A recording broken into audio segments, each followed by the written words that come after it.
Aku cuma menambahkan 1 sendok teh cuka ke adonan dan hasilnya tuh Masya Allah tabarakallah, mulus, halus, lembut dan lentur, empuk lembut seperti kapas. Padahal bahannya ekonomi sekali, tanpa telur, tanpa susu, tanpa mixer. Penasaran gimana cara buatnya? Yuk disimak videonya. Nah, langkah pertama masukkan air, masukkan bahan-bahan yang kutulis di layar kaca ini, dan ini cukanya. Jadi untuk takaran 300 gram itu cukanya cukup 1 sendok teh saja. Lalu jangan lupa gula pasir. Sini aku pakai metode seperti ini, jadi dimasukkan dulu terigu setengahnya saja dulu ya. Untuk setengahnya nanti. Ini aduk-aduk dulu sampai halus. Lalu ditutup dan diamkan kurang lebih 30 menit sampai 1 jam juga nggak apa-apa. Nah, kalau sudah masukkan sisa terigu. Nah, ini jadi aku pakai terigunya 300 gram atau 2 gelas. Nah, lanjut ada garam dan juga butternya. Nah, segitu aja ya bahannya teh teman-teman. Enggak ada susu, enggak ada telur, tidak pakai mixer juga ya. Cuma segitu saja bahannya. Lalu aduk-aduk hingga tercampur. Jadi jangan lupa tadi aku tambahkan apa? Cuka ya. Cuka itu bagus banget membantu rotinya itu lembut, halus, dan adonannya itu tidak bantet ya, anti bantet, cepat naik ya, cepat mengembang gitu, membantu mengembangkan adonan ya.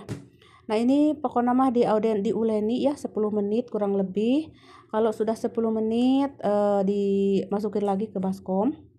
Terus ditutup dan diamkan 1 jam atau hingga mengembang sesuai cuaca masing-masing.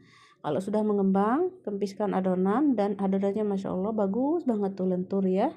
Nah, jadi ini si cuka itu jadi membantu membuat rotinya juga tidak bau ya, tidak bau ragi ya.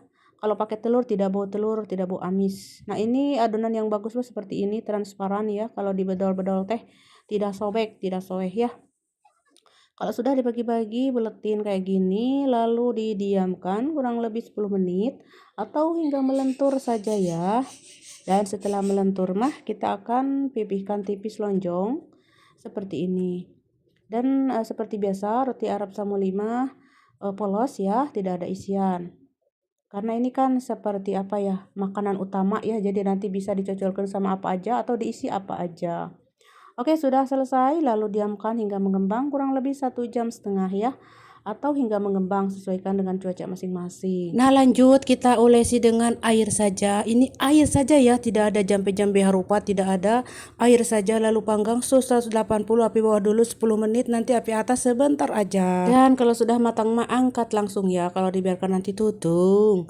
Nah, inilah dia hasilnya, mantul sekali, dan sekarang siap disajikan dan isi sesuai selera. Nah, untuk isiannya sesuai selera aja ya, bisa dengan yang ringan-ringan kayak keju, coklat, selai-selai kayak gitu gening. Atau kalau buat untuk makan malam mah bisa dengan daging-dagingan, oseng daging, keju kayak gitu ya. Ati ayam, chicken nugget, burger juga bisa ya. Pokoknya mah diasupkan dibuat sandwich, telur dadar, telur rebus juga ya, sosis, hotdog teh ya. Terus naon deh gening, semur ayam gak bisa, semur daging asal ulah semur bayawak we nya. Pokoknya mah naon bae bisanya, berukeun cobain jangan dipelototin saja.